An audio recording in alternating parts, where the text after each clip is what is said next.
The story takes place in the hills near the Himalayas. A lonely place called Haunted Hill stands near a small village. The hill is almost empty except for a few trees, bushes, and the ruins of an old settlement. A powerful wind constantly blows through the hills, making strange sounds among the pine and deodar trees. In the nearby village live three children: Usha, her younger brother Suresh, and their friend Binya. One day, the three children are putting clothes out to dry. Because the wind is so strong, they have to place stones on the clothes to stop them from blowing away. Usher tells them that she has to go to the bazaar to buy some things. Binya wants to go with her, but cannot because she has work to do. Suresh also wants to accompany Usher, but he has to help their grandfather. Suresh jokingly asks Usher if she will be frightened while returning because Haunted Hill is supposed to have ghosts.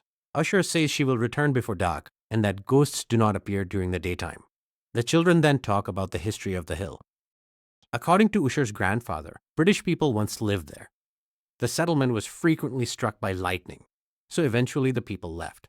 During one terrible storm, lightning struck a house and killed everyone inside, including two children, a brother and sister. Usher's grandfather claimed that he had seen the spirits of those children playing in the moonlight near the ruins. Usher goes to the bazaar and finishes her shopping. She also visits her aunt and has tea there. Unfortunately, she stays longer than expected. When she finally begins her journey home, it is getting dark. At first, the weather seems strangely quiet, but soon dark clouds gather in the sky. Thunder begins to rumble, and heavy rain starts falling. Usha realizes that she cannot reach home before the storm becomes worse. She has no umbrella, so she covers her head with an old scarf and pulls her shawl tightly around herself. A flash of lightning suddenly illuminates Haunted Hill. The old ruins appear frightening in the darkness. Usha decides that the safest thing to do is to take shelter inside the ruins. She enters the old building. It is dark, cold, and frightening. The wind whistles through the broken walls, while rain pours outside. Usha remembers the stories her grandfather told her about the ghosts. Then she touches something soft and furry. She screams, but it turns out to be only a cat. Usha tries to calm herself and hides in a corner of the ruined building. Suddenly, lightning flashes again. For a moment, the entire room becomes bright. Usha looks toward an old fireplace and sees two small figures sitting there. They look like children. She becomes terrified because she remembers the story of the two children who supposedly died there many years ago. Before she can understand what she has seen, someone suddenly bumps into her. Usha screams. Another person screams too. Then Usha recognizes the voices. It is Suresh and Binya.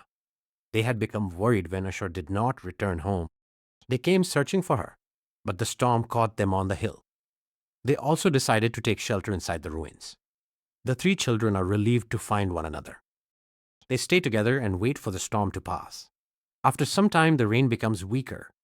The wind carries the clouds away, and the thunder becomes distant. Eventually, everything becomes quiet. Near dawn, a bird begins to sing. The darkness disappears, and the ruins no longer seem frightening. The children leave the building and start walking home. But just as they are leaving, Ushar looks back at the ruins. She thinks she can see something that looks like a hand waving behind the wall. Suresh cannot see anything. Binia tells her that it is probably just the top of a tree. They continue walking. Then Ushar suddenly hears a voice carried by the wind. Goodbye. Goodbye. She asks Suresh and Binya who said it. Neither of them admits to saying anything. They tell her that it was probably just the wind. Usher looks back at the ruins one final time. The sun is rising, the leaves are shining, and a bird is singing peacefully. Yet the mysterious voice seems to come again. Goodbye, goodbye. The story ends without telling us whether Usher really saw the ghosts or heard their voices, or whether everything was simply caused by the wind, darkness, and her imagination.